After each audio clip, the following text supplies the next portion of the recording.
sànq ci politico judiciaire bi nga xam te ne jamono ji bokk na ci actualité fii ci Sénégal mu di les chefs de parquet de Dakar jàkkaarloo nañ ñi nga xam te ne moom mooy taskatu xibaar yi muy le procureur général procureur de Dakar et le procureur de pôle financier doon def bilan bi nga xamante ni jot nañ ko def ci rapport yi nga xamante ni jotoon na fee nekk mais itam ci fonds force Covid 19 itam am na ay révélation yoo xamante ni def nañ ko fu liggéey bi toll itam ak fu ñu nar a jëm yooyu noonu yëpp nag jot nañ ko wax ñi nga xamante ni mooy sénégalais yi bërki démb la yàggul ma bàyyi la nga def ci sa voilà sa analyse bi nga xamante ni am nga ko ci après ñu ñëwaat ci leneen. waaw effectivement merci beaucoup je pense que vous l'avez bien cerné ci li nga expliqué ci par rapport ak sortie bi les deux procureurs ñoom ñu def ko mu nekk le procureur du parquet le procureur financier et par rapport ak déroulement yi nga xam ne ñi ngi koy def sur la reddition des comptes ci force Covid 19 bi ak yëpp nga xam ne ñoom ñi ngi leen di convoqué di leen déglu par rapport à des gestions financières entre autres def nañ defuñu mais loolu ñu looloo waral seen génn bi génn bi nag il faut que ñu cerner ko parce que les gens dañuy faral di jaawale ñaari yëf ñaari fi ñuy jaawale mooy lu ñu tuddee le secret des délibérations que ça soit au niveau de l'enquête préliminaire que ça soit que mu nekk au niveau du juge d'instruction l'article 11 du code de procédure pénale dafa clair c'est-à-dire que l'instruction c'est du début jusqu'à la fin et mënoo ko violer donc boo waree génn nag war a def benn déclaration publique il faut mesurer le seuil entre le risque d'informer ak le risque de vouloir violer l'instruction te ñoom la plupart des temps ñoom xam nañ ko voilà ñoo tax ñoom génn bi ñu génn kenn du ko caractériser ne fii mbiri toll loolu dañuy violer benn instruction mais au contraire voilà c'est une question d'information de transparence wax liggéey bi fu mu toll pourquoi parce que casquette yooyu ñu yor la parce que quand on parle de procureur de la République ñu ñëpp dañuy xam ni moom la ñuy woowee parallèlement le ministère public mais toujours dañuy wax ni lui il défend l'intérêt général et il est au service de la société donc du moment que dañ nekk au service de la société et que action yi ñuy def yëpp ça va dans le sens de représenter la société et conformément ñoom seen statut juridique bi ñu am ak les prérogatives yi ñu am te suñ code de procédure pénale encore jox leen ko en sa disposition article 32 di wax ñoom ñooy am la recevoir les plaintes et les dénonciations et apprécier la suite à les donner donc ça soit une plainte mooy nit mën nga def plaindre au niveau que ça soit nga gis benn affaire dénoncer ko ñoom ñoo koy recevoir que mu nekk police judiciaire wala sénégalais lambda et apprécier la suite à les donner mooy suite bi ndax danañ déglu duñu déglu danañ toppee wala duñu toppee donc na suñu demee ba toll ci enquête boo xam ni ça fait vivre la société en même temps daf ko yëngal ñëpp ñu jàpp ni lii nii ñuy def nii politiquement parlant am ñu ci d'accord ñenn ñi jàppee ko chasse aux sorcières la du leneen lu loolu donc ñoom il est bon ñu xam ni ils sont en dehors de tout ça génn wax ak askan wi donc ils ont fait seen déclaration bi wax nañ combien la ñu topp ñaata la ñu am li ñu amagum nii la ñu ngi continuer voilà ñun ñu ngi gis y a des cautions y a des libérations et y a des personnes yu ñu war a dégluwaat ñoo xam ne ñëwagul on a cité les ministres yu ñu war a déglu entre autres mais ce que je dis rek moi je pense que quand on est procureur de la République on est dans le maillon judiciaire et dans le maillon judiciaire en réalité c'est la neutralité c'est l'impartialité c'est entre l'exécutif et le législatif donc ñoom lu ñu mën a def rek pour wane ni seen indépendance li ñuy def dañ koy def en toute transparence au-delà des chapelles politiques je pense que loolu moo gën parce que il faut ñu am la confiance populaire et la confiance populaire ñi ngi koy amee ci ñoom ñi ñuy comporté woo parce que dañuy faral di wax la justice est rendue au nom du peuple et ce peuple est homogène ce peuple n'est pas politique c'est pas le peuple de Pastef c'est pas le peuple de l'opposition c'est pas le peuple de la société civile c'est le peuple qui représente la nation dans toute son entièreté bi nga am nation boobu nag soo bëgg a wax ak moom il faut ñu wóolu la te wóolu boobu nag bokk na ci acte yu mel nii nga jékki-jékki génn wax sa liggéey wax fi ngeen toll wax lii lañ bëgg a def fii lañ bëgg a def ba képp ku jàppoon ni dañ leen instrumentaliser vous êtes au service d'un exécutif nit ñi rafet njort ne nekkul loolu parce que boo xoolee Ndoye le procureur bi mu génn def ne mbir mi du ay jàpp ki tëj mbir mi dafa nekkul chasse sorcière et mbir mi c'était de recouvrer financièrement leen loo xam ne waruñu ko dem et pourtant il y a certains qui demandent la répression systématique ba xoolee certains procureurs comme Ndaw mi génnoon nekk na la CREI daf ne non c'est des infractions yoo xam ne bu ñu leen ko toppee le code pénal étant très clair le code de procédure étant très clair il faut une répression systématique et dans la répression systématique il faut entendre les poursuites l'incarcération et l'application des peines bu ñu fa yeggee. Et pourtant ñoom ñi ngi jàpp ne Sénégal moo bëgguñu reddition ko joone seen xaalis. Donc tout compte fait moi je salue l'initiative. D'accord. Voilà justement ci mbir moomu sax ci réflexion yi am na ñoo xamante ni nii tey comme ni ñu ko waxee rek dañu dàq lii di caution bi mais ñoom procureurs yi keroog ils ont tenté à nous expliquer comme quoi que bien vrai que dugguñ ba ci biir mais nee nañu comme si tey boo jëlee nit ki son état de santé ne lui permet pas que tey ñu koy incarcérer. waaw effectivement xam nga loolu noonu tey ñu bëri comprendre luñ parce que dañoo ne bëri rek mu am ay arrestation ñu dugg ay musiciens tudd ay communicateurs traditionnels tudd ay côté sportif tudd ñu bëri ñu ne arrêté leen tudd ay DAGE voilà ñii di laaj DAGE yooyu ils étaient au service des ministres yi am na ñu ci tudd ñu ne war nañoo def donc bu fekkee ni dañu jékki-jékki rek et on voit des cautions ba pare ñu ne telle personne a déposé par exemple DAGE Ngom Nia il faut citer son nom c'est rendu public c'est pas grave 150 millions ñu ne Baba Amdi telle personne noonu la joxe ñu ne Tange li la joxe ñu ne Abdoul Aziz ñu ne DAGE yi Léonce Nsale dem na waaye joxewuñ dara voilà donc loolu noonu Sénégal yi dañ naan mais qu'est-ce qui se passe ñii dañoo rapport yi condamné leen ñu ne dañ leen di topp ba pare ñuy joxe xaalis après ñu libéré wu mais il faut se dire que mais kan lañ jox xaalis ñu ngi ko jox au niveau de la division des investigations criminelles xaalis bi lu mu tudd caution la tudd c'est une garantie. xaalis boobu noonu tey ñuy joxe ce n'est pas parce que dañ ko joxe et que dafa nekk l'extinction des poursuites ça ne fait pas mettre fin à la poursuite bañ na ko bu ñu si bëri ils sont sous contrôle judiciaire. Pourquoi? Parce que dañ leen di soxla dañu war di ñëw mais loolu noonu am c'est la loi qui l'a prévu. L'article 140 suñu code procédure pénale moo prévoir si les conditions sont réalisées conditions yooyu wax nga ci benn sànq. mooy l'état de santé nit ki. wax nga ci benn booy bu fekkee ni sa xaalis bi ñu koy soppee joxe na le 10e bu fekkee ni donc bu fekkee ni il y a des conditions prévues par la loi ba que nit ki mën a joxe caution boo xam ne dafay dem caisse de dépôt et de consignation foofu lañ koy yóbbu. ça veut dire que nekkul xaalis boo xam ne daf ko fay pour mu libre. loolu je pense que le plus important pour des besoins d'enquête de continuité de l'enquête si la personne dafa satisfaire les conditions pour obtenir une liberté provisoire pour ñu may ko mu dem yoon may na ñu bàyyi ko d'autant plus que bu ñu fàtte ni on est à la phase des enquêtes préliminaires. on est au niveau de la division des investigations criminelles. l'affaire dafay ñëwaat ci procureur le procureur s'il veut une information judiciaire war a saisir le juge d'instruction moom mu ubbi une ouverture information judiciaire ba ñi ñu war a àtte. fekkee dañ leen war a àtte daan leen ñu daan leen fekkee waru leen daan ñu defaree leen non-lieu du moment que yeggaguñ foofu te foofu la ñu war a yeggi je pense que li jot a xew da nga xam ne ce sont l'article 140 suñu code de procédure pénale moo permettre face à ces réalisations de ces conditions am na ce qu'on appelle la contestation sérieuse boo xoolee moom la Abdou Aziz Kébé def mooy da ngay contester avec des preuves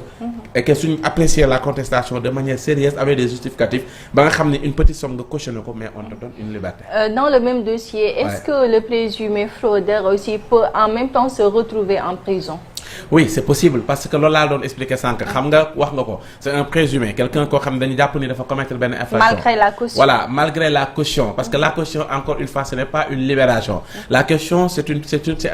procédural procédure moo ko permettre loi moo ko permettre du moment que joxe nga ko moo tax ñu defal la sous contrôle judiciaire amul kenn koo xam ne aujourd'hui tu es sorti d'affaire parce que pour le moment pour nga sortir d'affaire il faut nga dem soit la poursuite aboutit à un non-lieu wala mu def am un jugement boo xam ne avec ses preuves ñu relaxé la mbaa ñu condamné la te loolu yeggaguñ fa donc kii koo fi dégg ñu ne joxe na caution dem nga il peut être appelé d'un moment à un autre pour ñu continuer waat enquête bi léegi nag boo xoolee caution bi nag soo ko joxee ñu dem ba rendre compte ni yow miy defloo dara mën na yem foofu boo xoolee Jéggi Jóob moom commencé woon nañ ko fi topp mu def benn somme cautionné ko biñ paree ñu xam ne kat enquête bi fii la aboutir liñ ci war a daan ñu daan ko ci financièrement après kenn tëju ko voilà léegi bu ñu ñëwee ci même contexte boobu tey ñu xaw ko méngale tuuti ak le cas de Farba Ngom pourquoi moom ñu koy bañal sa caution or que ñi nga xam ne tey dañuy njortu que ñoom aussi dañuy luubal ñu nangul leen seen caution waaw xam nga loolu noonu yëpp mooy daf ñuy yóbbu sur les prérogatives yi nga xam ne reconnaître nañ ko juge bi et parmi ces prérogatives daf ci am na loo xam ne dafa tudd la liberté d'appréciation du juge am na ko tuddee l'intime conviction du juge ba pare mu nekk leen loo xam ni moom mun na ko nangu comme mun na ko bañ du moment que yoon moo ko may bu apprécier les événements mun na ko bañ te il faut dire que kaw Farba Tahirou Sarr wala Lat Diop on n'est pas dans la même phase ici on est dans la phase préliminaire des enquêtes préliminaires au niveau des officiers de police judiciaire ñu nekk division des investigations criminelles alors que ñoom Farba ils sont sous détention c'est-à-dire que ñoom déglu nañ leen ba inculpé leen donc juge bi moom moo am la liberté d'appréciation à sa guise nekkul ni loi dafa tege ci moom ne ba ñoom bu ñu cautionné rek da nga leen war a liberté moom mooy apprécier la caution la valeur de la caution les conditions yu mu leen mën a libérer maintenant si le juge nécessaire mu bàyyi leen da leen bàyyi si le juge nécessaire bàyyiwu leen du leen bàyyi c'est la même chose que liberté provisoire juge bi da ngay gis ne yenn saa yi mu maye ko dans Lat Diop les gens avaient pensé que libéré nañ ko avec une liberté provisoire mais le procureur s'y est opposé foofu aussi le procureur a la possibilité et a le pouvoir lorsque le juge d'instruction may na la liberté provisoire le juge may na la liberté provisoire moom mu opposé aussi avec pour voir ne loolu du am te dal na ko ci Lat Diop donc phase yooyu yëpp ce sont des phases procédurales de telle sorte que le juge daf ci am une entière responsabilité même ñii nii di déposer caution ñu leen di libérer il pourrait s'y opposer yoon daf ko wax ni conditions yi bu réaliser mën nga nekkul droit xam nga en faculté en droit on distingue entre pouvoir et devoir quand c'est le verbe devoir qui est conjugué ça crée une sorte d'obligation une compétence liée ba juge mënu ci dara quand c'est pouvoir ça crée une sorte de faculté c'est le juge qui apprécie et que kaawu Farba yi moom moo apprécié parce que déposé nañ caution xaalis bu bëri déposé nañ ay terres déposé nañ lu jaaxal sax askan wi yëpp mais n'empêche encore moom bu jàppee ni il est dans l'instruction et que l'affaire est plus que délictuelle que criminelle et que l'instruction étant illimitée en matière criminelle moom mun na jàpp ni ba léegi ñuy pareewu ma si ñoom mu refusé ko exactement man damay dellu si waat ci li nga xam te ni moom mooy ci conférence de presse des chefs du parquet par rapport ak li ñu jot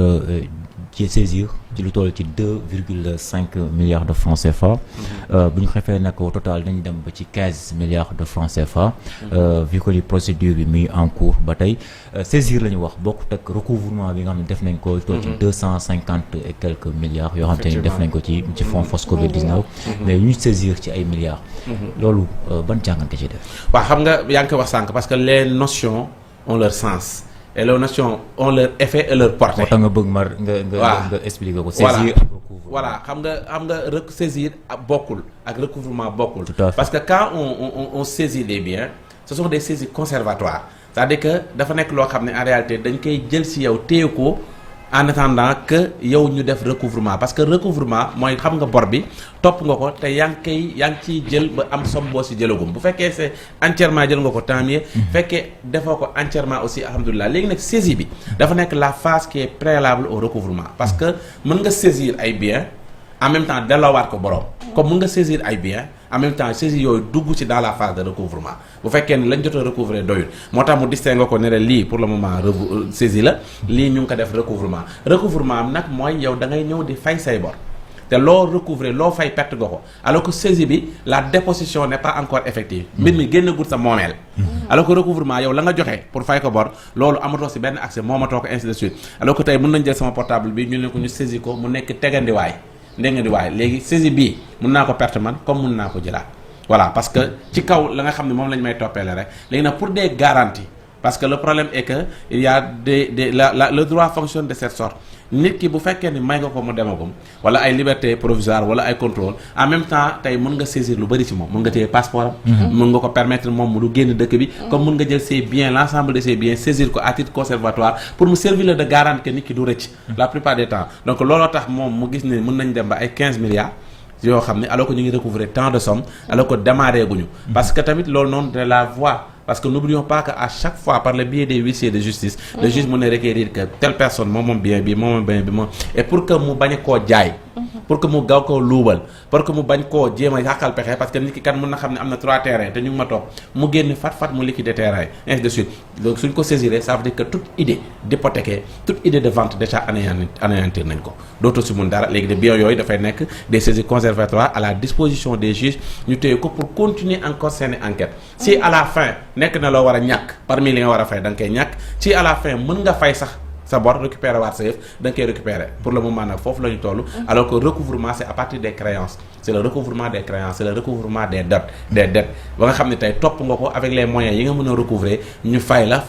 loolu lañ jotagul am alors que pour la saisie c'est des mesures conservatoires noonu lañ ko tuddee c'est des mesures conservatoires pour le moment dañuy conserver waale mbir mi génn gut ci say loxo waaye tamit mën nga koo ñàkk mën na duggaat say loxo voilà looloo tax ñu saisir bien yu toll noonu valoriser ko pour wane rek ñoom dañ jàpp pour wane ñun ñu ngi def suñu liggéey te ñu ngi distinguer les choses tout en respectant les droits des personnes présumées voilà peut-être loolu lañ ci jublu d'accord ci jamono yooyu noonu plus de 292 dossiers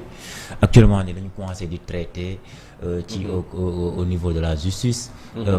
au moment où le président de la République mu wax malgré les dossiers là askan bi population bi am nañ droit mettre la pression la justice. Le premier ministre itamit ñëw confirmer wax bi ñu mel. ci moment bi ñu mel noonu greffier yi lu ñu ci am doyul lu ñu am ci magistrat doyul ñuy wax ci ay longue détention par rapport ak ñëw rapport yi nga xamante ni nii les fonds force Covid-19 rapport chambre financière cour des comptes ñëw itam ak yeneen yoo xamante ni war nañ koo étudier mais ak waxu président de la République wax pression bi ci justice bi loolu itamit est-ce que du am ay blocage pour war ay dysfonctionnement judiciaire. waaw xam nga parfois des fois nit ñi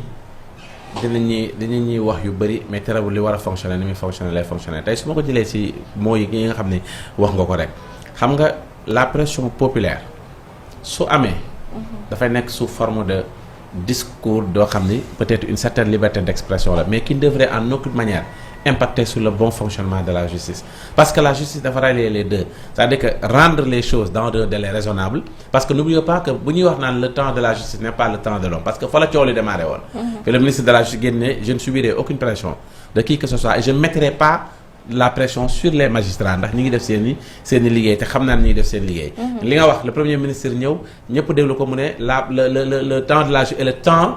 de la population le président Diomaye bien avant génne la population war nañu mën a def pression ci kaw justice bi je pense que tey mu nekk 3 déclarations yoo xam ni sur la forme peuvent être diversifiées sur le fond mën nañ devenir la même chose parce que sur la forme dañu weddi wante entre le président Diomaye et le ministre de la justice dañu bokk même le ministre premier ministre dañu bokk même chose bi ñu wax bokkut ak le ministre de la justice sur la forme c'est contradictoire et ça peut créer un malaise au niveau du sommet de l'État donc ce qui veut dire que donc normal ñu distiller les choses normal ñu dissiper les choses pour dire la xam nga lu tax ma ne tout le monde a raison ma ne le temps de la justice n'est pas le temps des justiciables des hommes ainsi de suite parce que la justice fonctionne avec un temps raisonnable tey jii da ngay def benn crime wala benn délit ñu ne la passé de 3 ans wala 10 ans il y a prescription c'est le temps de la justice kenn dootu la topp kenn dootu la mën a topp ndaxte 3 ans boobu c'est le temps de la justice 10 ans boobu prescription de l'action publique pour les crimes temps de la justice la encore une fois encore que aussi les procédures sur les délais d'introduction de certains dossiers de faire des recours de faire des appels de réponse ça fonctionne avec un temps bien déterminé par la justice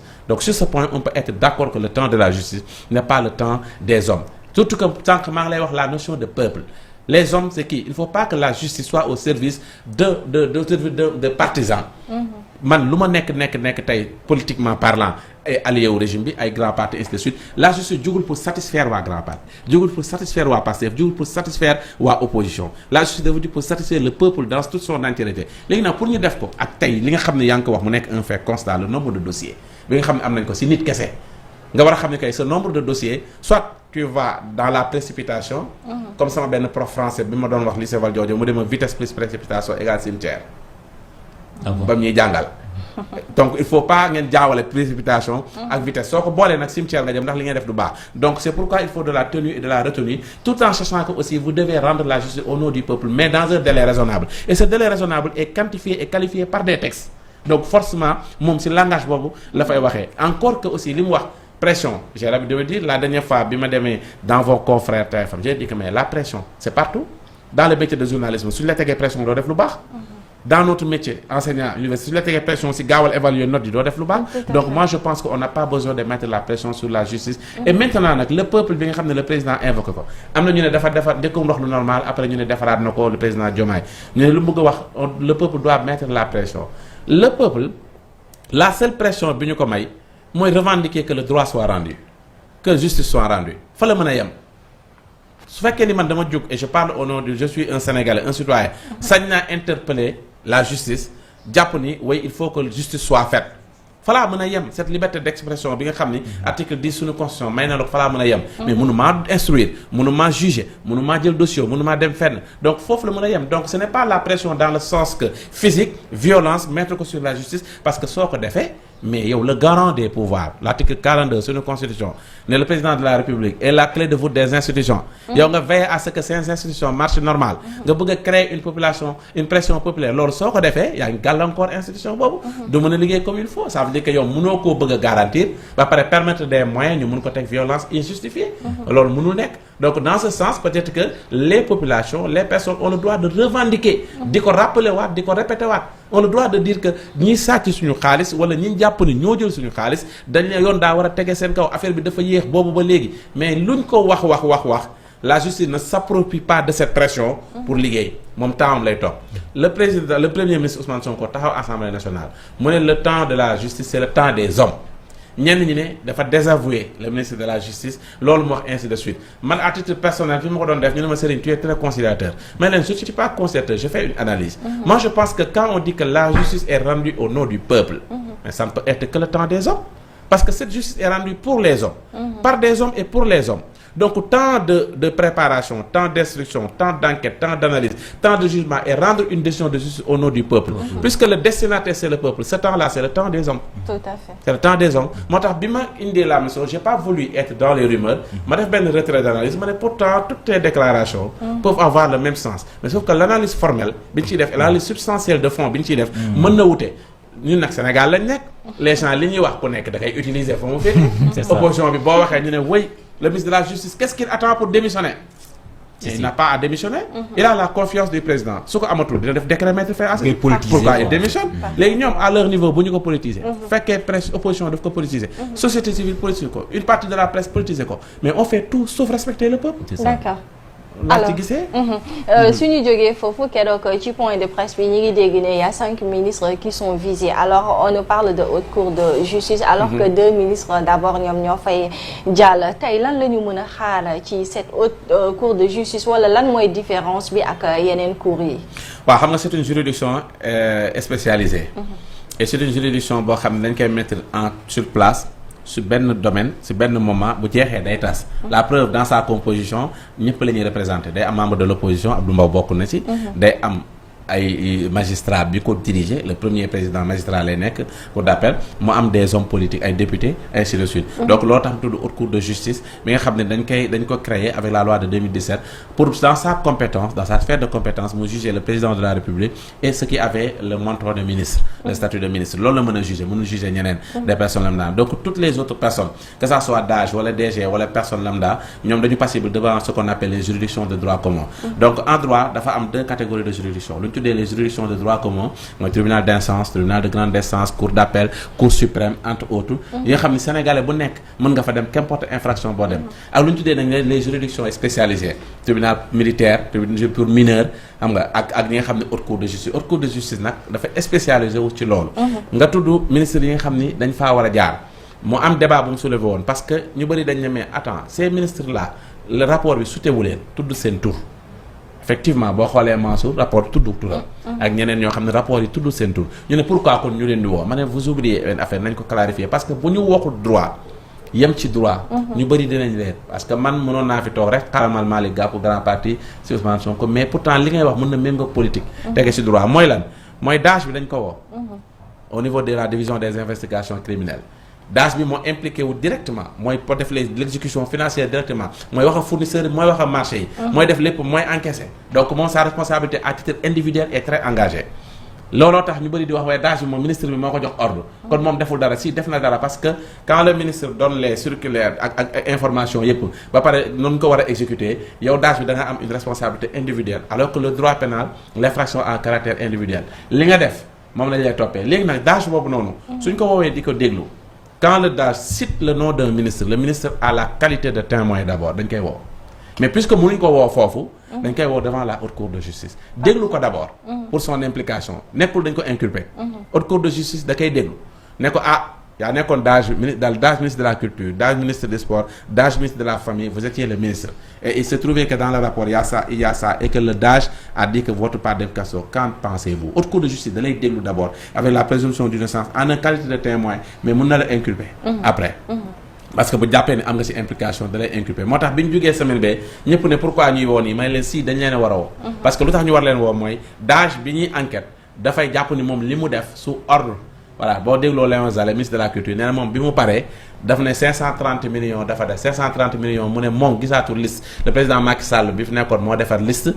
directement ñu séddale ko moom jaaraatu ci moom xam nga soo tuddee ministre bi tout le président ministre bi dañ koy woo haute cour de justice l'école li kiy wax loo si xalaat keneen noonu pour le moment nag haute cour de justice li mu commencé nii dafa nekk si li ñu ko doyee si li nga xam ne mooy compétence am ci mooy mu déglu ministre yi boo xoolee sax am na bu ko fi jiitu woon le président de la république mise en accusation bi war a jàll pour bi Guy Marius Sagna def yooyu noonu yëpp haute cour de justice moo leen war a mën a déglu mais bu lay déglu nekkul ni daf lay déglu rek pour condamner la parce que da nga def da lay déglu xool le degré d'implication bi sa daaj wax wala yow loo si joué parce que n'oublions pas que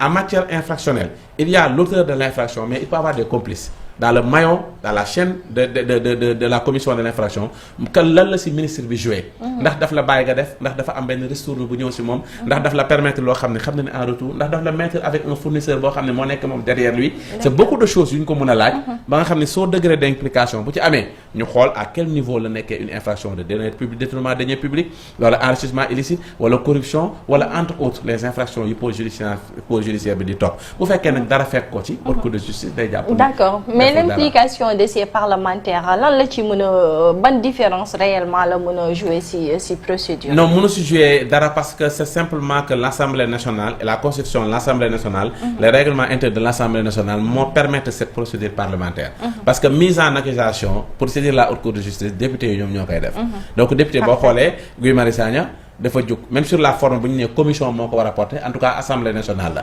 voilà moom moo ko def donc ñoom li ñuy wax fa lañ mën a yem ça n'a aucun impact sur la décision. bu ñi nga xam ne ñoo nekk haute cour de justice di jël. ñoom ils ont un rapport bien détaillé sur la base des faits très clairs. si la ñuy wax di la ci laaj lan nga ci tontu luy sa tontu lan mooy sa preuve. ci kaw loolu la ñuy def le rapport d'inculpation wala le rapport wane ni yow laa woo si dara. d'accord mi ngoog mais tey bu ñu fekkente ne dañu nekk ci moment boo xamante ne dañuy wax ne détournement mais à côté on nous parle de falsification de chiffres et une dette alors est-ce que tey le président Macky Sall peut être poursuivi pour haute trahison. xam nga semaine bee passée y avait de revue de presse boo xam ni moom moo revue de presse bu porté woon sama benn titre. ñu ne même s'il y a un texte une loi qui protège l'ancien président il n'est pas à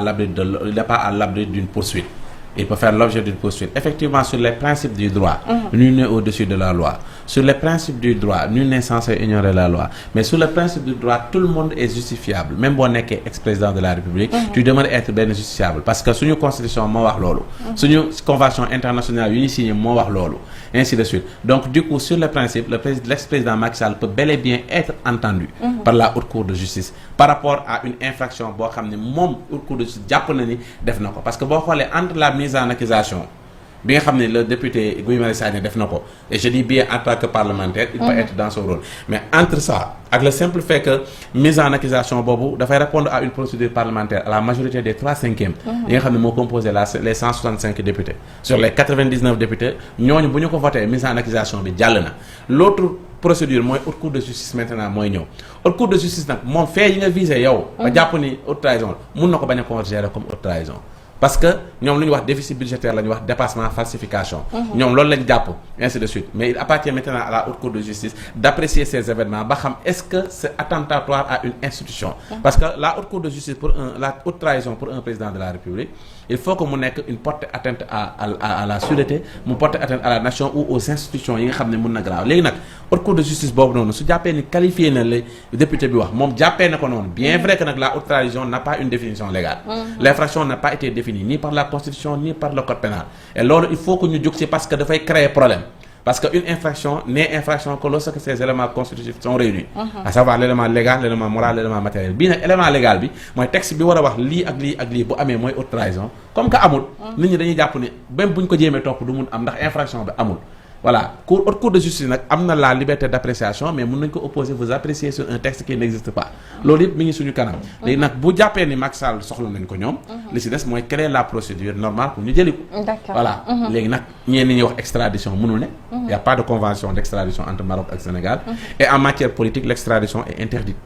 en matière politique bokkut ak na nga def infraction matière politique suñ ko waxee mooy say position politique qu'importe foo mënul ne mënul tax ñu extrader la mais nag bokkut ak nga def infraction boo xam ni même bu pays bi nga nekk mënuñ la extrader te jàpp ni def nga infraction bi au nom de la compétence universelle en matière pénale mën na la defal mandat donc pour le moment il est épargné non pour le moment mise en accusation bi sax jàllagul assemblée nationale tollagul fi haute cour de justice apprécié ba jàpp ni war na koo mën a woo suñ tollee woolu ko foofu la ñuy xam quels sont les obstacles juridiques yu dressé aussi ñoom pour que Macky Sall ñëw ou pas mais sur les principes il peut bel et bien passer devant la haute cour de justice au nom de la constitution à travers l'article 101 allez-y Seydina waaw mais haute kii bi laa bëggoon ñu parce que dañoo wax ni haute trahison la ñu mën a toppee président de la République. effectivement haute trahison ba muy jur problème parce que kenn mënu koo définir kenn xamul lan la. waaye loolu problème la xam nga ñun dañuy jàngale en droit en deuxième année en pénal dañuy jàngale un principe sacro-saint lañ ko tuddee. sacro-saint mooy le principe le principe de la légalité criminelle. Le principe de la légalité criminelle signifie lu dul nañ ne y a aucune poursuite aucune condamnation ne peut être faite lorsque le texte n'est pas prévu à l'avance. Le texte qui incrimine bi jàpp ni sa fait bi infraction bi la xam nga loolu la ñu wax le principe de la légalité principe boobu mi ngi ci article 4 suñu constitution mi ngi ci article 9 suñu article 4 code pénal ak article 9 suñu constitution. Donc ñu ne avant ñu lay topp il faut que li ñu lay toppee infraction boobu noonu il faut texte prévoir ko léegi nga ñëw la haute trahison benn texte prévoir ko problème amul. Techniquement problème am na benn texte doo ubbi code pénal ba fekk fa il y a haute trahison lorsque tel doo ubbi constitution ba fekk ko fa donc ce qui veut dire que tey loolu lépp benn problème la boo xam ni dina jafe lool ñu caractériser l'infraction parce que pour nga caractériser ko il faut la réunion des 3 éléments constitutifs d'une infraction tey soo jëlee escroquerie lu ñu lay wax ce sont des manœuvres frauduleuses par faux nom fausse qualité en vue de se faire remettre quelque chose xam nga élément constitutif yi ngi noonu su amee ñu ne lii escroquerie la nga jël le vol ñu ne la c'est la soustraction frauduleuse de la chose d'autrui il faut soustraire frauduleusement d'une chose appartenant à autrui ñu ne lii bu amee vol la abus de confiance ñu ne il faut benn remise sur un contrat déterminé type ba pare à la limite respecté woo délai yi ñu la jox ñu ne abus de confiance infraction boo mënti jël le viol ñu wax ko indi ko tamit mais nga ñëw ci haute trahison texte bi waxul lan mooy haute trahison donc yow mën nañ la opposer ne la sur quelle infraction sur quelle base légale vous fondez les poursuites su amul ñu ne may nañ la haute cour de justice moom mu apprécier les faits dugal ko haute trahison foofu nag moo tax ñu ne haute trahison parfois infraction politique la parce que haute cour de justice malgré que texte amul tey dina apprécier des événements factuels mën koo qualifier haute trahison def un rapport jébbal ko à qui de droit le président le ministre de la justice pour ñu def la suite léegi nag foofu noonu nag dafa xaw a doy waar parce que man j'aurais bien aimé en tant que légaliste en tant que juriste avant may nekk homme politique que toute infraction soit définie d'abord par ses éléments constitutifs ba nga xam ne soo defee lii def lii mooy haute trahison c'est la même chose que offense au chef de l'État mën naa fi wax léegi loo xam ni waxuma ci dara ñu ne la offense la mën naa ne Diomaye ak barbam bi ni mu mel ni ñu ne offense au chef de l'État la donc amul benn fait donc yooyu nag c'est des choses yoo xam ni bon baaxul ci démocratie pour dire vrai les choses baaxul ci démocratie légale baaxul ci démocratie judiciaire baaxul ci démocratie politique parce que nit ki ñuy topp war nañ mën a xam ne boo defee lii dina tax mu dimbali nit ki xam ne boo ko defee ñu mën la opposé woon ne la waxoon nañ la bul def li mais haute trahison moom suñu constitution moo ko prévoir mais suñu constitution li mu prévoir mooy procédure bi le président de la République peut par l'infraction de haute trahison être entendu par la haute cour de justice mais lan mooy haute trahison loolu amuñ définition bi donc Guy Marius Sagna lu mu énuméré ci mise en accusation bi yëpp est-ce que yow yaa ngi wax ne haute cour de justice la ñuy bàyyi mu def ay étudiants. waaw mais selon vous. est-ce que loolu noonu concerne na ki nga mooy le président de la République parce que ay questions financières la fi doon kii te loolu noonu am na ñu ko doon gérer fii ci réew. waaw xam nga c'est une question boo xam ne appréciable à deux niveaux c'est vrai que le propre de la qualification de la caractérisation de ces faits pour ñu tuddee ko infraction revient à ces juges yu nekk haute trahison ñun aperçu bi ci am Guy Marius Sagna en tant que député am na deux critiques ñenn ñi nee nañ moom mun na def mise en accusation bi rek ñu woo Macky Sall mais moom il n'a pas à caractériser l'infraction warul jël ni lii ak lii mooy haute trahison parce que moom dafa indi ay faits ne haute trahison la les motifs ainsi de suite wax ni moom haute trahison la ñenn ñi sax nee nañ il ne lui appartient pas moom mu définir luy haute trahison wax nañ ko rek mu def mise en accusation de deux choses l'une léegi nag li nga xam ne tamit argumenté nañ ko contre mooy dañ ne loolu ñu tuddee ay ce déficit budgétaire cette falsification wala tey ces néo déclaration entre autres loolu nañ ne haute trahison loolu la ko toppee ñenn ñi ne attention mais yooyu noonu c'est des ordres yoo xam ne tey dañ ko confié woon ay nit ay ministres ñoo ko doon def ak yeneen nit ak ministre des finances entre autres nu ñu ci mën a impliquer Macky Sall ainsi de suite ba jàpp ni moom la mais l'implication du président ce n'est rien d'autre que moo nekk chef suprême et c'est lui le responsable moral et politique ba nga xam ne moo nekk ministère yëpp ba xam ne moom tout acte bu ministère jëm rek moom par ordre am bi muy joxee rek mën na ko impliquer directement mais quant à maintenant li jàpp ni tey loolu moo nekk haute trahison en tout cas li ma la mën a wax mooy ce serait très difficile ñu jàpp ni yooyu noonu ñu viser haute trahison la sauf si ñu jàpp ni les institutions de la République yi nga xam ne tey c'est une institution financière moom lañ porter atteinte et que tey c'est l'État du Sénégal qui subit un préjudice énorme à cause de ces agissements et que si ça porte sur l'État du Sénégal c'est possible ñu caractériser ko comme haute trahison parce que haute trahison ce n'est pas l'atteinte d'un organe ce n'est pas l'atteinte d'une organisation c'est l'atteinte de face à l'État il fallait que contre les intérêts de l'État maintenant nag bu fekkee ni déficit bi. bu fekkee ni dépassement budgétaire falsification bi ça va contre les intérêts de l'État moi personnellement je serais à l'aise qualifier ko de haute trahison. mais est-ce que loolu aussi mën a nekk ci jamono joo xamante ne ni tey dañuy naan ils ont une dette mais cette dette là elle est soutenable ce qui est soutenable ça veut dire que amul fenn foo xamante ne mën na leen fa gàllankoor. waaw xam nga tey moo tax ñu leen koy opposé xam nga argument bu amul homogénéité. l'argument d'un État. c'est-à-dire que toute la structure étatique hiérarchiquement parlant su ñu waxul le même langage mën na indi ay problèmes quand un ministre sort ne la dette est soutenable et quand un premier ministre tamit génn na mu ne ce qui s'est passé est odieux est extrêmement grave wax nañ fi ba wax fi ruine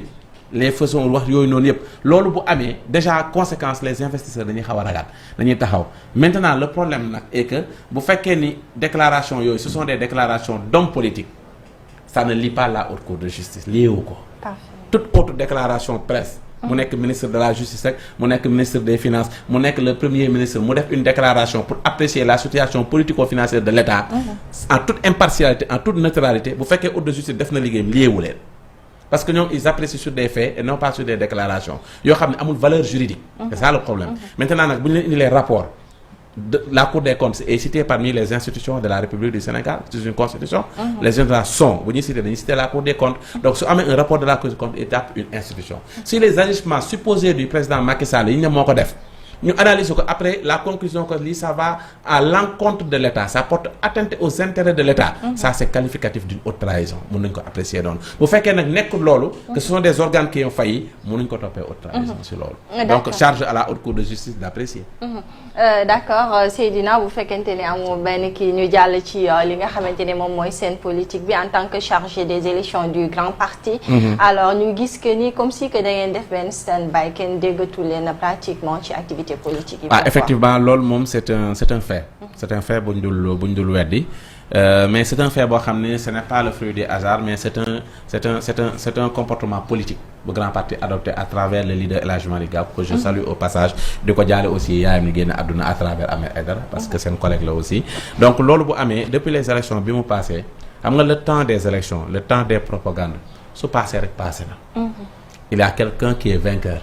qui était membre de l'opposition bokkoon Yewwi Askan Wi on a travaillé ensemble pendant des années et des années Yewwi Askan Wi Malick Gakou nekk fa Ousmane Sonko nekkoon fa ñoom ñëpp ñu nekkoon fa Déthié Fall nekk fa entre autres donc du coup ñoom bi ñu demee il y a quelqu'un qui a gagné il juge nécessaire politiquement parlant et logique pour logique nous étions de l'opposition donc il va falloir qu'on supporte ñii nii ñu ànd pour donc Malick sa phrase c'est très simple il dit il faut je soutiens politiquement mon frère Ousmane Sonko et le président Bassirou Diomaye Faye dans la gestion des affaires publiques mu ne ñun en tant que membre yu bokk ak moom escalité chargé des élections coordinateur des cadres ministre qui représente jeunes yi wala keneen noonu qui représente femmes yi mu ne ce qu'on peut faire c'est observer et laissons ces gens travailler et accompagnons-les léegi nag boo bëggee observer bàyyi ñu liggéey yow sa sortie de consolidation la mën a ne sortie de réconciliation sortie de wane ni quelles sont les mesures ñu war a jël pour ñu liggéey sinon nga nekk opposant rek nga dem def comme ñi opposé wu ñu nekk di def benn moment avec seen logique d'opposition ci loo xam ne yoon moo leen ko may ainsi de suite nekk nag boo xoolee silence boobu ba léegi defuñu benn sortie politique publique maintenant ça peut avoir ses effets parce que ñu bëri dañuy jàpp ni waa grand parti anamu El Hadji Malick Gakou moom anamu mi ngi fi demul fenn il est en train d'apprécier de regarder et que de jàpp ni moom li nga xam ne mën na ko soxlawul mu koy def tintamarre quand il doit voyager pour rencontrer des investisseurs quand il doit parler avec le premier ministre quand il doit parler avec le président jàpp ni nii de bu ñu ko defee baax na pour la gestion publique pour la transparence ainsi de suite je pense que bu leen koy conseiller doo journaliste yi ne xaaral damay def presse damay conseiller ñi mi ngi koy def mi ngi collaborer ak ñoom parce que récemment vous avez vu le déplacement du premier ministre Ousmane Sonko ànd ak Déthié dem ci moom voilà ça veut dire que ñi ngi gisee ñi ngi liggéey maintenant nag politique bu jotee te élection locale tey bu ñëwoon grand parti day génn des politiques mais man tey su may wax au nom du grand parti je peux parler qu'au nom d'un allié boo xam ni dañ jàpp ni comportement bi nga war a am à cet côté pour gunge leen et quand je parle avec la casquette de juriste que je suis ce ne sont que le droit et les textes qui m'intéressent même bu neexul nit ñi parfois di nga def la ñu ne xanaa faroo fi li nga wax fekk dañ bëgg nga wax politique c'est juste que woowee wuñ ma politique biñ may convoqué fii dañ bëgg l'analyse boo xam ne di nga ko def sur les textes ce qui se passe voilà mais li nga wax ci grand parti c'est exactement ça et je pense que bientôt il y aura des mouvements le grand parti le président Malick Gakou mën ngeen tenter invité ko parce qu'il est là aussi il doit être là en tant que leader politique il doit être là pour le peuple. te xam na ko et je pense que à un moment donné sax baax na mu def sortie publique. génn wax la situation politico-économique ci réew mi fu mu toll. c'est vrai que du loolu moom moo la fi indi woon mais juste que dañ ciy buruxlu mais gis nañ que élection législative yi ci campagne yi gënoon na jege lii di premier ministre Ousmane Sonko. et depuis lors bañ leen gisaatee mooy visite ba mu defoon ànd ak Déthié Fall alors est-ce qu'on peut toujours mën nañ toujours jàpp que ñoom ñaar mën nañu liggéey donte ne gisaguñu benn part boo xamante ne nii amagum na ko ci li nga xamante ne waaw xam nga gis-gisu politique ñaar la gis-gis bi rendre public ak gis-gis bi ñu gisul xam nga politicien non mën nañ gisee chaque jour te xaw doo ko xam ñi nekk ak ñoom di liggéeyu ñoom xam nañ ko kon ñi ngi gisee ils peuvent se voir d'une manière très privée pour discuter des questions de l'heure pour wax maintenant gis bi nga xam ne nit ñi gisal nañ ko donc on ne peut pas exclure cela donc non on ne peut pas exclure que en tout cas ñi ngi collaborer ndax ñi ngi gisee xam nga su ma nee ñi ngi gisee rek day ma fan leen gisee ak nañ leen gisee parce que man sama bopp mënuma taxaw na ñi ngi gisee mais je sais en âme et conscience que ñi ngi collaborer parce que déjà bi ngeen ma envoyé visuel bi dama ko transféré le président El Hadj Maga mu ne ma bravo on suivra donc xam naa ne ñi ngi collaborer maintenant gis bi rendre public gis boobu la à part bi nga xamee ne am na sa fracture bi nga xamee ne tey bi mu demee ci politique bi naka Ousmane Sonko mais entre boobu nit ñi gisoon ko entre ñu gisaa Ousmane Sonko qui se déplace en sa qualité de premier ministre mu sumi manto boobu seeti frère am ça veut dire que la relation reste toujours huilée te am na loo xam ni xëy na ñoom ñi ngi koy dégluwante ci njëriñu réew mi te ku xam nag le président El Hadj Malick Gakou lu ci bëri dañ ko koy reproché danaa il s'efface trop lu ci bëri pour l'intérêt général parce que noonu la mel jikkoom la mel voilà noonu la mel xëccoo lu ci bëri politique day jàpp ni réew mi moo ëpp doole suñu personnes yi donc moi je pense que war na mën a liggéey avec le président El Hadj Sonko de par son expérience de par l'expertise bi ñu am de par carnet d'adresse bi mu am il a été ministre du sport ministre du commerce vice-président fédération nekk président conseil régional mais kooku mi ngi dund yor parti politique je pense que bu nekkee ca allié mënoo def lu dul collaborer ak ñoom et collaborer d'une manière très concrète techniquement xool lan la mën a apporter ak keneen koo xam ne aussi réew mi la ñor parce que moi je pense que on doit dépasser beaucoup de choses intéresser aussi la République du Sénégal parce que ñun ne le Sénégal est une république la res publica la chose publique mais ci nga bokk mais raison de plus aussi ñu war ko mën a gis ci seen politique bi soit mu jege ñële rek wala mu jege ku jege également ci jamono jox waaw léegi nag man daanaka la situation elle est un peu tendue comme ni ko ñenn ñi di waxee ñi ngi gis société civile di génn de gauche à droite effectivement et je pense que loolu noonu aussi tamit man je suis tout à fait d'accord ñu koy gis ñu xam sa position politique quel est son apport politique ak quel est son apport argumentaire mais foofu noonu aussi mais il faut que presse bi nañ ko bousculer nañ ko topp ba këram nañ ko dugg ne ko noo da ngay génn presse bi ñoo koy topp mu génn non su ma nee bousculer xam nga tey man xam nga presse su ma waxee noonu c'est de un peu d'humour mooy xam nga interview débat bu génn waxtaan public presse rek moo ko mën a génnee tout à fait soit day solliciter interview à sa maison wala bureau wala invitation comme man tey nii ni ma def nii invitation la ma ñëw loolu laay wax ma ne comme que presse bi xam nañ ko xam nañ ni citoyen la voilà dañ ne ko mais attends interview sortie yaa xam ban média nga koy defee mais loolu dafa normal si un homme politique un chef de parti quelqu'un qui a géré le pays et qui voulait être président de la République qui collabore avec un régime c'est bien tout à fait normal politiquement mu génn maintenant il peut avoir ses raisons personnelles on n'est pas dans le secret des dieux mais je sais en âme et conscience c'est quelqu'un qui vise le développement du pays et loolu rek moo ko ñor c'est bon. Alors voilà donc itamit ñu gis le président de la République boobu ba léegi en tant que politique ci démarche am je sais pas tey ban appréciation également nga ciy def d'après li nga xamante ne nii ñi ngi koy tënk ci bilan. waaw xam nga damay faral di wax sax les yu bëri dañuy utiliser le mot bilan man à titre personnel je n'utilise jamais le mot bilan parce que je pense qu'on peut évaluer mais sans pour autant pouvoir faire un bilan parce que un bilan comme son nom l'indique c'est toujours à la fin da nga mën a def bilan à la fin mais li ngay def mooy tu évalues la politique publique du gouvernement fan lañ ci toll te fi ñu ci toll mooy xam nga dafa jafe trop gérer état gérer maison de presse rek daajal ñi koy directeurs yi nga bëgg a gérer sa kër rek problème nga gérer quartier bi problème la ñu ne nag état ngay gérer et l'état ce n'est pas le Sénégal entouré c'est biir intérieur frontière ce n'est que le regard de l'intérieur ce n'est que le regard de l'extérieur c'est la démographie c'est la sociologie mais c'est la diplomatie ce sont les intérêts de l'État au niveau international donc gérer loolu yombut ci quelqu'un ñoo xam ni en fait ils ont hérité de l'État yàggul mais c'est de leur devoir ñu trouver des solutions parce que on n'a pas élu aussi ay nit pour ñu rappeler les problèmes parce que les problèmes on les a constatés ba tax na ñu jàpp ni problème yi ñi fi nekkoon ñoom ñoo ko fi indi et ils ont proposé des solutions donc ñoom ci solution lañ def maintenant nag ci seen voie manière bi nga xam ne moom lañ jàpp ni moom la ñu war a indi solution yi dafa am lu leen Sénégalais yi doyoon Sénégalais yi ñoo wax la reddition des comptes Sénégalais yi ñoo wax la transparence sénégalais yi ñoo wax une justice indépendante ci loolu la ñu war a taxaw mais sénégalais yi ñoo wax une économie résiliente mais ñu génnee ñu ci mettit prix yi le panier du ménager et la bonne gestion de nos ressources gazières et pétrolières. Donc moi je pense que sur ce postulat yooyu la ñu taxaw bien vrai que c'est très difficile parce que boo xoolee au niveau international il y a FMI bii ak Banque mondiale bii avec les investisseurs internationaux pour le moment dañu croiser seen loxo et ça rend difficile la gestion de l'État. Donc il faut que ñoom ñu trouver sur ce côté moom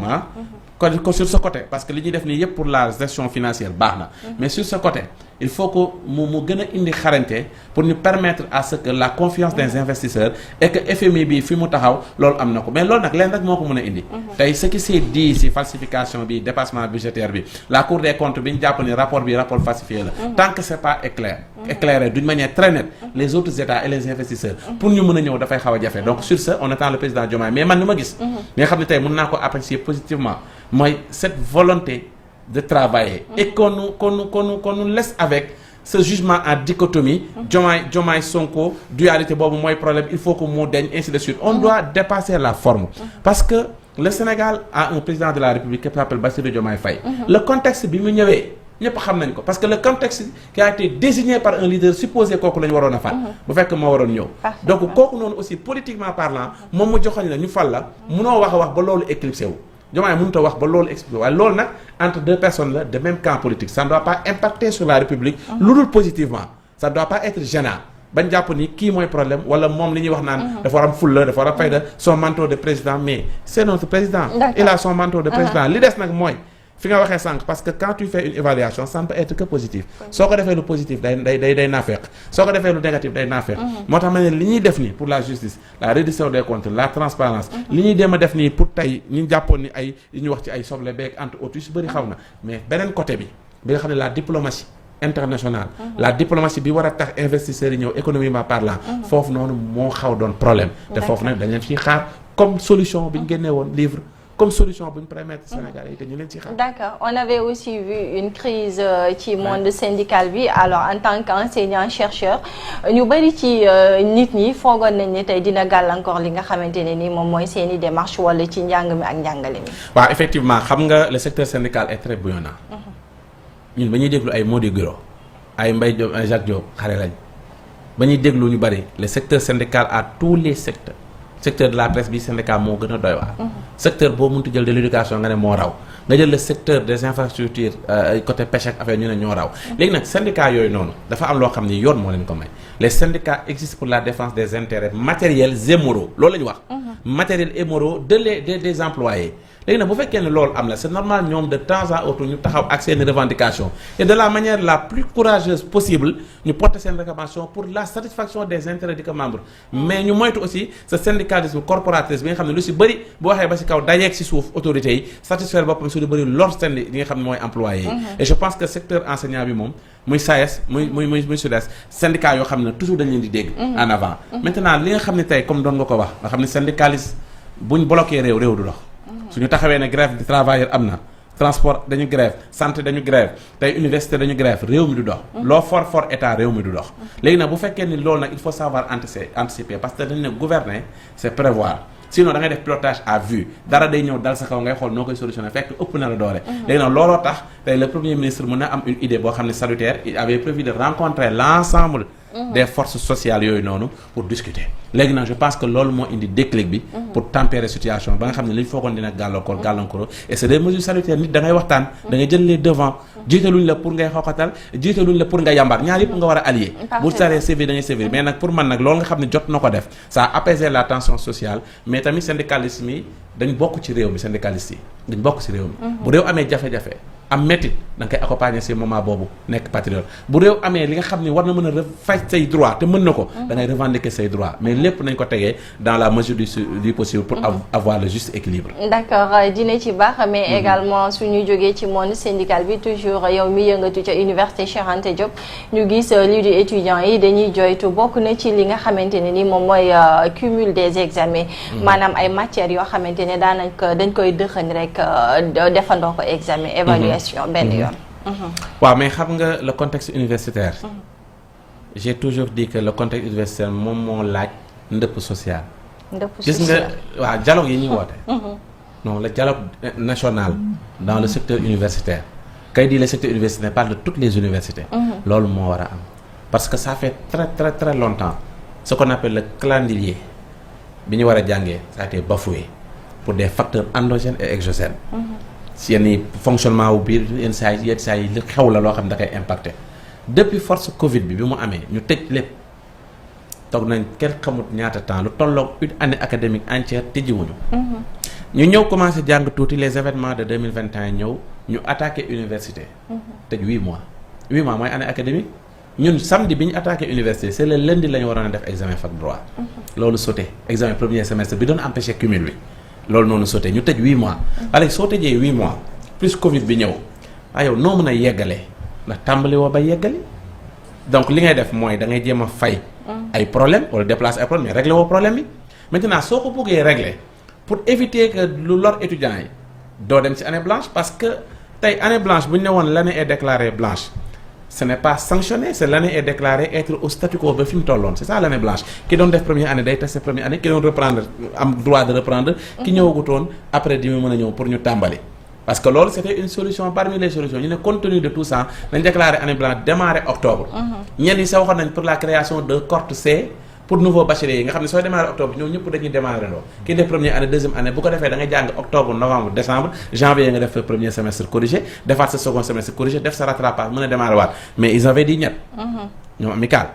ñu ñëw ñu ne quelle est la meilleure possible on a un calendrier à respecter buy jógee au sommet entre le président de la République de par les sphères de l'enseignement mu ñëw enseignement supérieur recteur jot ko doyen jot ko chef de sphère jot ko assesseur jot ko ñu ne calendrier universitaire bi nii la war a demee nii ngeen ko war a defee ñoom bu ñu la xësee ba jox la gestion interne autonome ñoom ñoo ko yore waa université yi ñoom ñu xool quelle est la meilleure manière possible pour ñu xool li ñu war a def maintenant les universités les facultés sont autonomes nekkul ni université ñëpp a def cumul bi faculté médecine defu ko léegi am na ay faculté yu ko deful fac droit daf ko def fac droit bi mu xaymaa xam ne calendrier bi su defee premier semestre def deuxième semestre bëgg a defaat rattrapage nouveau bachelier yi même ñi war a defaat bac dinañ def bac te ñëwaguñu loolu mu xam ne donc il faut cumuler les semestres et kan la mooy cumul semestre cumul semestre mooy da ngaa jàng premier semestre ba mu jeex matières yi ba mu jeex ñu defal la cours magistraux yi defal la les travaux dirigés ba mu jeex ñu ne examen bi nañ ko bàyyiwaale nga xaar duñ ko def nga jàng second semestre ba mu jeex cours TD am jeex ñu ne bu ñuy organiser examen on tient compte de premier semestre et second semestre pour cumuler qu'est-ce qui a été cumulé ce sont les examens jàng nañ li ñu war a jàng yëpp en terme semestre et quand l'examen a été cumulé on leur donne 2 sujets au choix un sujet du premier semestre et un sujet du second et on te laisse le choix yow étudiant ne la il faut traiter le sujet au choix maintenant la note obtenue sur un semestre sera reversée sur l'autre semestre soo amee 15 premier semestre ci matière boobu te da nga koy def second semestre ñu defaraat le 15 soo amee 3 ñu defaraat le 3 alors que même bu ñu defoon 2 semestres non cumulés mais mën nga am 15 fii dem fay am 2 ku jaar université xam ne am nga lool donc foofu amul benn déséquilibre boo xam ni mën na impacter négativement sur étudiant bi c'est l'organisation et le fonctionnement moo changé mais impacté wul ils ont parlé de 23 matières université amul benn semestre benn matière benn année muy première année deuxième année licence 3 master 1 ngay def benn semestre muy 23 matières ñun suñu premier semestre première année 7 matières deuxième année bi 9 matières la troisième année bi c'est 7 matières sur 7 sur chaque semestre 7 8 le cumul de l'année fait 16 sur les 2 semestres léegi ana 23 matières parfois aussi tamit 23 matières ñu defal la ko ne la benn examen loolu ameewut noonu c'est-à-dire que je les comprends étudiants yi ñun ak ñoom nous sommes censés être des collaborateurs ñun ñoo leen di jàngal ñoom ñooy jàng suñu jàngut baaxul suñu leen jàngalut baaxul suñu amul année académique suñu ñëpp lay impacté suñu voyage d'études ñoom seeni voyage pré-inscription loolu yëpp day impacté et je pense que la meilleure manière d'organiser des examens cela revient spécifiquement exclusivement au doyen à l'assesseur d'une faculté les étudiants ne sont pas impliqués enseignant bi laaju ko xalaatam ñun ñii kenn moo ñu wax ni gënaluñu woon ñu def premier semestre def second semestre pourtant cumul boobu dañ ko subir mais cumul bi du session unique rek non cumul bi du session unique sax bokkul sax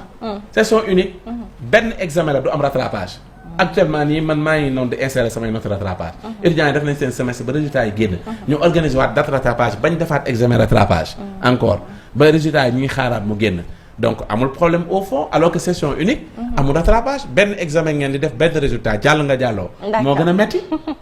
leer na kon alors juste pour revenir ci li nga xamante ne rek moom mooy politique bi un tout petit peu li nga xam ne dafay toucher la société souvent dañuy gis que ñenn ñi dañuy bëgg di manifester et tout mais toujours dañu leen koy bañal est-ce que mën nañu wax ne lii di restriction de l'espace civique ba tey jii mi ngi fii dans ce pays. waaw xam nga loolu noonu bokkoon na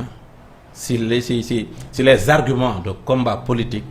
yu régime bi sur place ak ñun ñi àndoon ak ñoom porté mooy la liberté d'expression bi nga xam ne suñu constitution moo ko encadré soo bu jëlee les articles 8 jël 10 jël 14 yooyu noonu yëpp boo ko cumulé dafay indi des sortes de liberté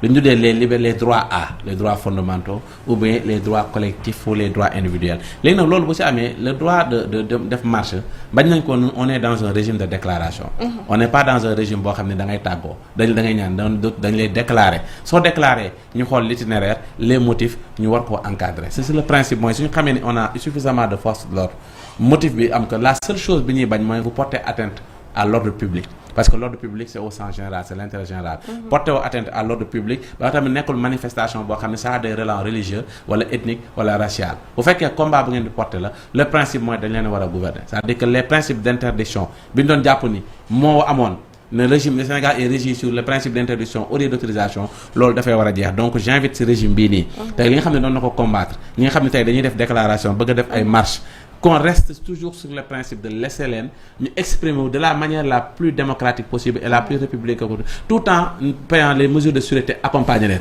maintenant nag l'appréciation souveraine bi préfet am nañ ko bàyyee xam nga tey parfois aussi day metti nga ne lii principe la mais tout principe est encadré c'est pas parce que da nga déclarer da ngay marche le préfet a une appréciation souveraine ba xool marche bi est-ce que mën na nekk est-ce que dans ces conditions mën na nekk est-ce que itinéraire bi ngeen jël gënul ngeen changer ko est-ce que date bi ngeen jël gënul ngeen changer ko tey bu fekkee da ngeen déclarer keneen déclarer mu nar a am ay dajaloo problème la bu fekkee l'effectif était affecté ailleurs sécurité bi doyul loolu aussi problème la mais l'essentiel moom préfet étant un agent administratif que bu koy def na ko def en toute neutralité en toute impartialité bu mu am couleur politique bu mu ko def pour la satisfaction d'un intérêt politique gis nga buñ ko waxee buñ ko waxut lu ñu tardé xam nga lan la une administration qui agit en fonction du prince mooy kii nekk ci kaw tant que ñu ngi am cette forme d'administration boobu noonu du ñu dem parce que c'est tapis dans l'ombre alors que ñooñu noonu présidents yi dañuy jàll on peut jàll ñoom ñuy demeurer donc il faut que leur corrélation politique yi nga xam ne mënuñ ko manifester publiquement buñ ko wane à travers des actes yi nga xam ne yoon moo leen may ñu am autorité bi sans que ñu justifier ko parce que pour man fi Sénégal toll fii pour le moment nii man pour man amul benn marché bu ñu war a tere parce que gisuma marché bu yëngal réew mi bañ jàpp ni lii dañ ko war a tere parce que loolu yaakaar naa li ñu dundoon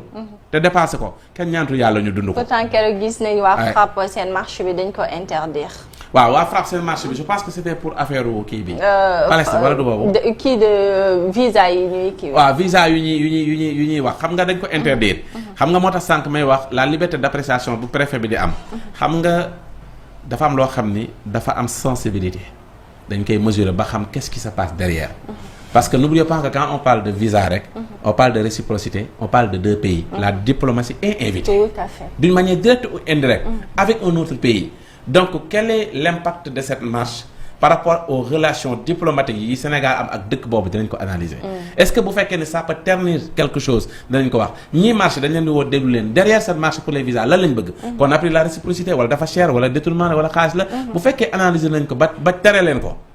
Parfois aussi il faut être légaliste si le préfet dit que cette marche est interdite mais bon soo ko defee da ngay fauter soo ko defut mun na am sa liberté d'expression métti na la mais il a toujours le dernier mot le préfet moo tax sànq ma ne na ko teg ci dëgg donc une marche sur les visas xaw ma les relents ak au fond lan la mais bu fekkee ne am nañ des informations au-delà de loo xam ne yow mi bëgg a marché sax xëy na amoo ko mën nañ la ko tere. mi ngoog Seydina xanaa kon ñu yëkkati jotaay bi rek ma bàyyi la nga tàggatoo ak gan bi. waaw di ko jaajëfal bu baax a baax di la bàyyi nga tàggatoo. waaw Seydina di am mbégte rek pour jàkkaarloo bi ak yow sur les questions techniques et pointues xam nga da nga def loo xam ni la plupart du temps dafay néew ci plateau ni ñuy waxee ne le client est roi. invité bi day nekk roi. mais dañuy gis ni plateau yoo xam dañ lay invité waaye yow doo wax. yaa ki lay invité daa mel sa yaa transformé wu moom mooy def affaire bi. et pourtant il a beaucoup de choses à dire mais dafa bëgg yow ñu déglu la. askan wi déglu la ñi leen di suivre déglu leen moo tax soo xoolee le caractère ponctuel di ngeen di laajee ak di ngeen di dégluwee da ngeen di permettre nit ki mu wax alors que am na débat yoo xam ne di nga dem man dem naa si plateau boo xam ne dama ko tudd je suis resté 1h14 avant de prendre la parole parce que ay ñu bëri ñoo nekkoon 1h14 minutes il ma ko 1h14 ma jël la parole et quand j'ai terminé j'ai parlé 16 minutes après heure émission bi jeex pour ma demaat fa problème la mais woo nañ moo ma bañaal parce que dama leen ne soo woowee benn nit pour éclairage nga boole kook fait divers boole kook sabar bu tas boole kook beneen nit sa émission boobu day doy waar te je pense que fii c'est la deuxième fois mais ñi collaboré tey ak ñi nga xam ne tey moo nekk yéen Presse Afrique kenn waxatu ko xam nañ leen bu baax a baax xam nañ seen objectivité ak seen professionnel dañ leen di ñaanal rek kontaan nañ di ñaan yàlla rek wax yombul micro boo ko tiinee ñu lay seetaan yombul mun nga wax lu neex nit lu neexul nit mais li si ëpp solo mooy bonne foi bi nga am bi ngay wax ak rendre les choses claires de telle sorte que ku ko nekk jot ko dina si am lu mu si mën a jëriñu loolu mooy seen objectif moo tax ngeen taaj ñu fi et je pense que jéem nañ ko satisfaire c'est à vous d'apprécier et ñi ngi doon seetaan su baaxee ñu góorgóorlu su baaxul rek ñu jëlaat critiques yi defaraat di gërëm di sant ñëpp merci di la jaajëfal encore une fois ni nga ko waxee noonu la le client est toujours roi parce que itamit c'est pas ñun li ñuy wax moom moo leen moo intéressé l'opinion publique mais li nga xamante ne rek moom moo daal di sabab toogaayu invité bi alors Seydina moo bàyyi la rek nga tàggatoo yow tamit waaw di la jaajëfal di jaajëfal suñu invité disponible di jaajëfal ñëpp leen jox dox ci demee incha allah mi nga ko dox daje suba ak jàmm incha allah laata loolu comme que itamit Midi King bloc d'information la lépp loo xamante ne xibaar la dafay soxal askan wi ba tax nag dañuy daal di rek dem ci Ziguinchor foofu nag mu mel ni ay affrontement maanaam ay jàmmarloo yu métti ñoom ñoo fa am diggante takk der yi ak ñi nga xamante ne rek ñoom ñooy les transporteurs ba tax sax jamono ji ñuy wax ak yéen dañu mujj barrer la route dara waralu ko nag lu dul dañu jàpp ne fi mu toll nii dañoo am ak wujju ci seen secteur boobee wujju boobu nag du kenn ku dul soxna si li di Wurey Thiam moom sax ci benn page Facebook am daal dina posté que moom mi lee ay busam dafa yor ay bus yoo xamante ne dañuy daw diggante Dakar ak foofu ca Ziguinchor mu mel ni nag nee na dafa dañoo daal di toj ay bus lu nu mel nag ñoom transporteurs yi daal di nañ koy weddi ba mu set wecc ndax jàpp ne rek ginnaaw jàmmaarloo yi ba takk der yi daal di yëkkati ay grenades lacrymogènes moom moo daal di tax nag bus yi ñu tojati leen alors mu doon information boo xamante ne aussi dinañ ko topp rek ba xam fan lay tukkee wala sax fan lay mujjee cher internaute alors ci noonu nag lay jaaree rek yëkkati ndaje mi may jaajëfal bu baax suñu gan professeur Thiam di ko wax merci encore une fois pour la disponibilité mais également Seydina yow itamit dama lay jaajëfal ci gunge bi naka noonu may jaajëfal ñi la fi jiitu woon ma lay ak Pape Mamadou di jaajëfal waa régie di leen wax merci à vous di leen jox dig daje suba ak jàmm ci beneen invité jaa ngeen jëf.